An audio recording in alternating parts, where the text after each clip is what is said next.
there are 642 million voters. There's all this political noise about SIR. Pictures don't match, wrong addresses. You think AI can help in that? Is AI doing AI something and about more it? importantly, blockchain can help. You must vote this time. Let us say 100% of all people associated with IIT Madras vote. We should set an example. No, Did you tell them who to vote? no, we shouldn't tell and we never tell. Vote from anywhere is something which we should see with proper authentication, identification.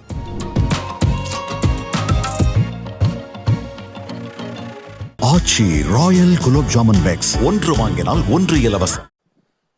Namaskar, I'm Dibang, and we have a very special guest. I think he needs a loud round of applause. Professor Kamakoti. Everybody is talking about AI, Yes. but then people who know about AI say that India can be largest user case. As far as the foundation level is concerned, probably we have missed the bus. How do you view that? I strongly deny this statement for the primary reason that AI today, even when we see large-scale deployment, it is basically at a very cursory level of usage. If somebody says that they have developed the complete foundation that is needed for AI, I think that itself is a very big statement, which is far from truth according to me. Today, what we have seen, we had one of the biggest changes that happened in earlier times, the late 90s, where when AI, Blue Gene actually bet Kasparov in the chess, and people started saying that AI can be as intelligent as human, but that's a wrong term, right? It is as intelligent as human probably in playing chess. Kasparov did a very beautiful book, Deep Thinking. I think all audience should basically read that book, where he said that he entered a room, subsequently he entered a room where there were 50 machines, and he played against each of these machines by just walking around that room. Then he said, can I do the vice versa? I put 50 Kasparovs, can a robot do this? Then the problems become very large. Just as a matter of point, right? Kasparov's brain would have been a size of a hand, and maximum could have been taking some watts of power, while the computer that bet him was almost half the size of this room, consuming almost a megawatt, couple of power stations to power it. So that's the power of the human brain. So nobody has understood. So what people thought as AI during those days, after this thing happened, they said AI is more than that. Probably the biggest revolution came with ChatGPT today, where they opened up and they are now in a position to have conversational guidance to this. Yeah. But then there are a lot more for them to learn. And I think the foundation models are yet to be built. And what I strongly believe is in Tamil we say there are 64 kalai, there are 64 art forms. One cannot be jack of all these 64 art forms. You can be specialized in one or two. And if you are specialized in three, they call you a genius. Now we are looking at this domain-specific foundation models, and each domain will have its own connotations. I think India has a lot more to do and achieve in the foundation bus. Okay. So that India would be the largest user case is what Nanda Nilikani had said. But if I were to ask you, what are the most exciting AI efforts being made in the country? Yes. So AI is becoming very domain specific. The model that I want for agriculture can be significantly different from the model that I want for, say, advanced manufacturing, for example, the two ends of the spectrum, agriculture and industrialization. Today, from a government point of view, there's a national AI mission. Now, there are specific center of excellences that are being developed. The initial thrust actually comes from government. We have a AI Center of Excellence done by the Ministry of Education for health, for agriculture, and for smart cities, and for education.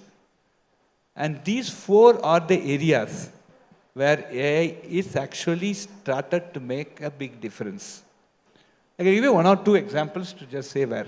Yeah. For today in the area of health, I cannot replace a doctor because the type of AI models that we are using are not still mature enough to explain why things are happening. Suppose you go to a doctor and you go for a treatment, the treatment is not working, you ask the doctor for an explanation, and the doctor is duty bound to explain you why it's not happening. Now, this is what is expected from a doctor, so if the AI is going to replace a doctor, then we need this type of an explanation. So the explanation part of AI is still maturing. It's not come to any stage. But AI today can be a very good co-pilot. For example, I just went for a medical test. I have 272 parameters that have been monitored. Now give this report with 272 parameters, and for a general physician to quickly go through this, AI can point out, look at this, look at this, look at this, look at this, so that it can aid in the decision making. This is what we call as co-pilot. So in the case of cancer today, identifying some very interesting cancer symptoms, early prediction from blood reports and other type of other reports for an incidence of a disease, probably working towards what we call as a disease network, right? Because one disease can be cause of another disease, and you keep treating the other without actually come to the root cause. So these are some of the very interesting things that AI can give. At the same time, on the education side, of course, language is becoming a very big barrier for us. And today we have multiple translation efforts that are happening. Suppose you understand only Hindi and I understand only Tamil, I can talk in Tamil, you listen in Hindi, you respond in Hindi, I can listen back in Tamil. So a Tamil-Hindi conversation can happen very seamlessly. And there are very good efforts that are in place. So these are two examples, but many exciting examples exist. Yeah. For translations, you have AI for Bharat, your lab. And they have worked, and they have around 78 crore sentences that they have got. But still the translations, particularly I'm told in Tamil, are not really adequate. Are you worried about it? Do you think it will improve? Is reliability one of the challenges for AI? Yeah. AI is like a child, right? So when you are born, you don't talk English, and you all shout kua kua and only you slowly learn the language. So AI is also learning the language like that. And the accuracy has become, accuracy was say 40-50% at some point of time when we started the Bhashini AI for Bharat and all these joint efforts that IIT Madras took. It's a multi-institutional effort. But today what has happened over a period of time, we are now seeing the accuracy improving. We are now very close to 90 to 95% accuracy in the translation process. But let me also tell you what's the challenge in this translation. So I was actually part of the JEE team, the joint entrance exam team, when we said first time we said a Hindi question paper, the English question paper, and Hindi version also for Hindi medium students. When we said a Hindi question paper, that time that team which set the question paper did a very faithful translation. So for velocity in Hindi, there will be some word, right? I don't know what it is. And when we gave the Hindi question paper to the kids, they said, sir, please give me the English question paper. Because that was more understandable to them than the pure translated Hindi. Yeah. So what we need is this colloquial translation, where some of the words need to be retained, everything cannot be substituted. So scientific content also needs, many contents need this colloquial conversation. I think we are doing very much well. I have some very interesting examples where our classes are being taught in English, and it is immediately translated to 11 different languages and made available to the students. Right? So we are certainly in the 90 to 95% era. But the remaining 5% even human makes me. If you just record this speech and you just look at tight grammar of English, I think I would have made 5% error. Okay, so. Do you agree that what AI needs is trust? Because with trust, there would be adoption. If there is adoption, there would be feedback. And with feedback, you can improve the system. Absolutely. So the entire AI works on that, right? The whole thing is about feedback and relearning. The entire concept of deep learning, though we say it's a supervised learning where we train, see, AI is like a child, we train it with a lot of data, and then it starts answering based on the data it has learned. If you give it good data, it will give you good answers. If you give bad data, you give it bad answers, okay? Now the whole point is that when it goes on the interpretation, it is bound to do errors. And the feedback mechanism is one which will make it more and more accurate. Accuracy is different from trust. Trust essentially is that this model gives me an answer, how much I can rely on that answer, right? And it can be accurate based on the data it has, but how much trust I can have. So that gives us a little more bigger, social framework. Like if I have an India-specific model, I ask that model some questions. It should give me an answer that is what reflects the true nature of that answer, right? So it cannot give some arbitrary answer. For example, if I go and ask where is Arunachal Pradesh, I expect the model to give it is in India, correct? Because that's our country's field. So we need a sort of something like a sensor board, which basically says this is the data that should be fed in. This is not the data. So these models need to be protected so that they don't learn wrong things. So that is where first that notion of trust comes. Then comes also a responsibility. Responsibility comes with another concept what we call as explainability. So I make a decision, I should explain why I made the decision. And that's where the responsibility comes. So we are working very seriously on responsible AI, and for any critical job, other than basically, some predictions that we do, really life-critical jobs, life-threatening type of activities for which we need AI to solve that problem, specifically health, etc. I think responsible, explainable, and trusted AI is important. So you think if we go back to translations, 90 to 95% is okay, or would you still look for 100%? Because there are people who may find one word translated wrongly and the meaning would be absolutely. Absolutely. And it can lead to some problems also. For example, there was a case of some audit, it is reported in some journal, where the audit actually had a bias towards some class of people, and then actually the entire system collapsed. So this must be very, very, very carefully addressed. And especially it is better to say I don't know the translation rather than translating into some wrong words.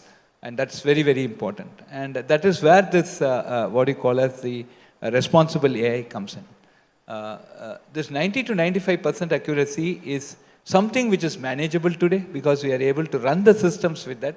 It's not too hayward, and we achieve the purpose. So my grammar, actually, again I repeat, if you record this speech and find out how many grammatical errors I have, it will surely be probably even more than 10%. Okay? But hopefully all of them, they are not moving out of the hall. Hopefully they are understanding what I'm saying here. So that's the spirit. One of the areas where AI can really help is land records. Huh? Land records. Land records. I mean, if you see a state like Bihar, the largest number of cases are land disputes. 45% of deaths, violent deaths, are because of land disputes. Do you think AI can help in that? Is AI doing something about it?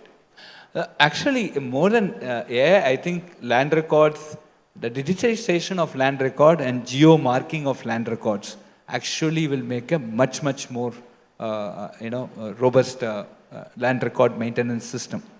I don't know where AI can really play a role there, but surely today, geotagging of the land. For example, I give a loan to I'm a banker. Assume I'm a banker and I'm giving a loan to someone. and he is actually putting a property, a large property. So now you just said, today you are just marking saying this address, right? So in that address, I retain the front part and I sell the back part, right? So, and another survey number, then I'm gone, right? So somewhere we should have a geotag of all these, of the locality, so that I know that this geofencing is my land for which I have given the loan, for which he has given me as a, collateral. So these type of digital technology and large-scale data storage, maintenance and retrieval will basically help us in trying to maintain sanctity about land records. And so I think that's the next step that we need to do. AI can play a role in terms of saying that you take a lot of images of that land on a daily basis, and you can basically see what is happening there. Is somebody coming and coming into that land, they are illegally occupying, or so these type of things can be monitored, and probably that can be a very good way by which AI can help by image processing and comparing it with previous data and really predicting some activity that's happening, mapping on that activity to some approvals. Some building is happening there. Does it have a, say in Chennai we have the CMDA, does it have a CMDA approval? Oh, this geotag is not having it, so what is that activity? So these type of things can be launched. Yeah. One of the largest employment programs for the government is the National Rural Employment Guarantee Scheme. Yeah. National? So in that, mgnrega. mgnrega. Yeah. So in that, do you think AI can help? Because a lot of people are denied their wages because the photograph doesn't match, the thumb impressions don't match. Do you think AI can play a role there? Yes, absolutely. So today, identity can be much more robustly done with AI. Of course, there is a trust parameter and a responsibility parameter that's coming up. As we see, the Aadhaar systems, when we enrolled, say for example, 10 years to 15 years before when we enrolled, the type of biometric systems were there, which captured and that were stored. And what we see today, that's a major improvement.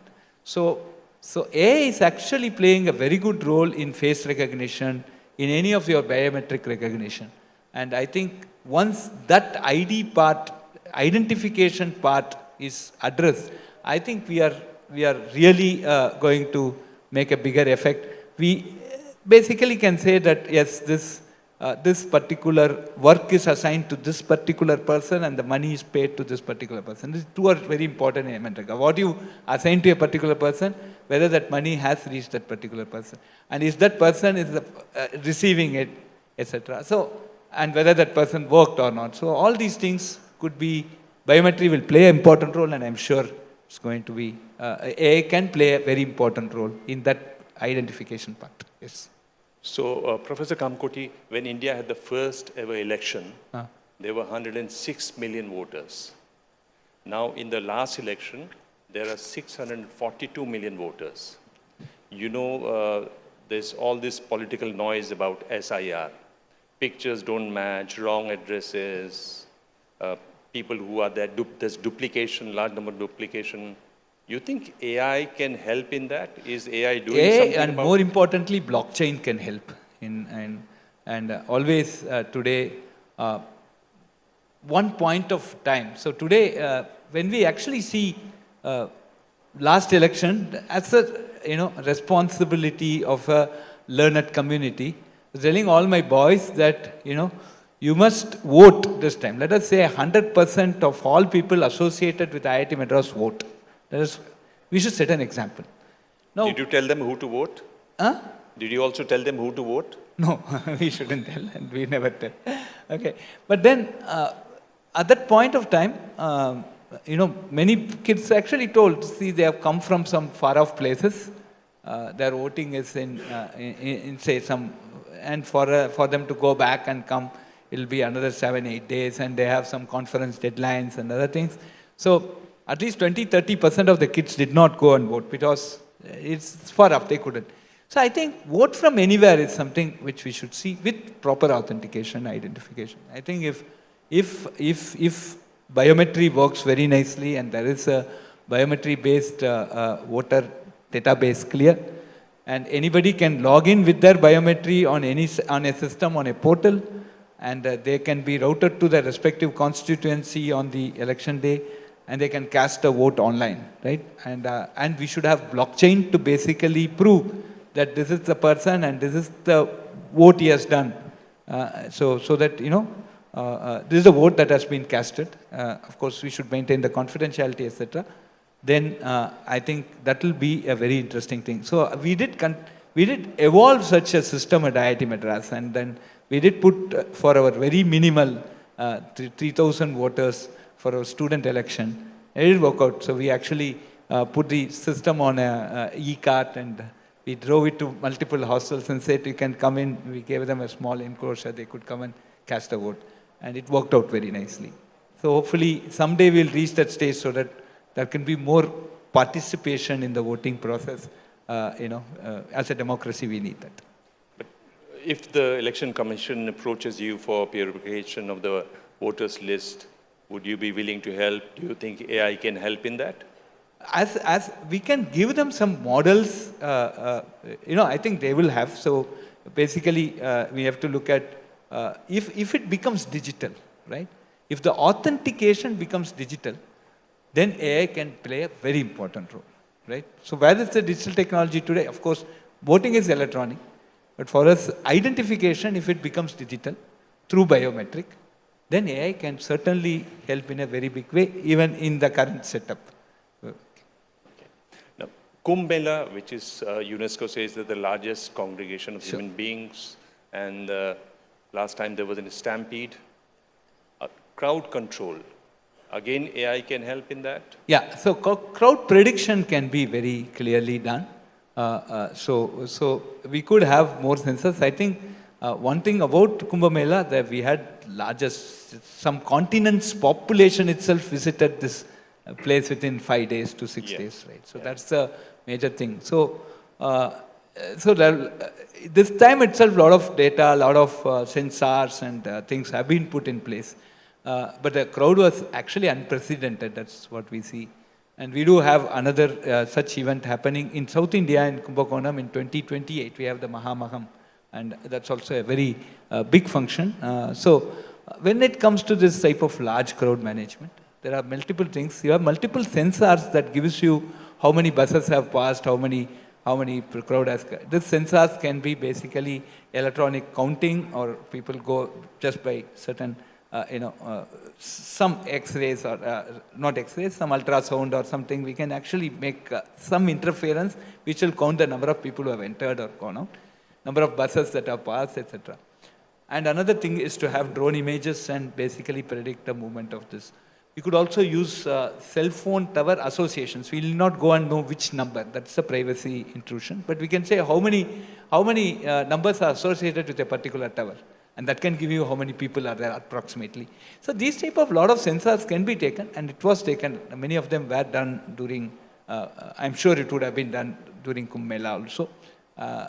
And that can basically guide the overall crowd management. And we can have very good AI algorithms which can project or give us some path. Okay, this much crowd has come. So here you put a blockade, so that, we can control the crowd. Yeah. Surely AI can play a role. For a lot of people, AI is going to be a big demon. A lot of people who are listening or who are watching this, they will lose their jobs because of AI. Do you feel guilty about it? No, I've been very vocal about it. AI will not make you lose the job. It will make you more, it will increase your skill set, right? So today, when banks became computerized, people said everybody will lose job.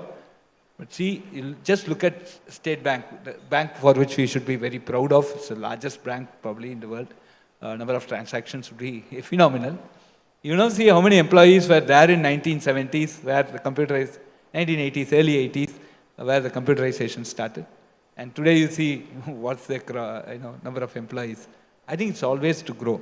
And when cash counting machine came, they said there's no need of a cashier, but cashier was there, and he actually, the cashier learned to count the cash, and the cashiers would have been very happy, because if they count less or more, if they count less and account it as more, their salary was cut. Now they can very much rely on the counting machine. So I think there are a lot of jobs which the human should not be doing. It doesn't require a human brain to do it. And I think these type of automations helped in the previous Industry 4 segment. I think now we are coming to the Industry 5 segment, where I think AI can help people in a bigger way. The skill set will increase. Those who learned AI will get very good job. Those who have not learned AI will be forced to learn AI. Okay. So I speak to a lot of people when I do interviews, and I think I'm letting out a secret that you still don't have a passport. Why? Yeah, this is it's a religious reason for me that I don't cross the sea. So it's but on the looking back, I also am also in a position to tell my kids who ask me for advice that can you achieve something in India? I said you can do something. At least you can become an IIT director. Thank you so much, Mr. Kamakoti. Thank you so much for this enlightening conversation. Aachi royal gulab jamun packs ஒன்று வாங்கினால் ஒன்று இலவசம்.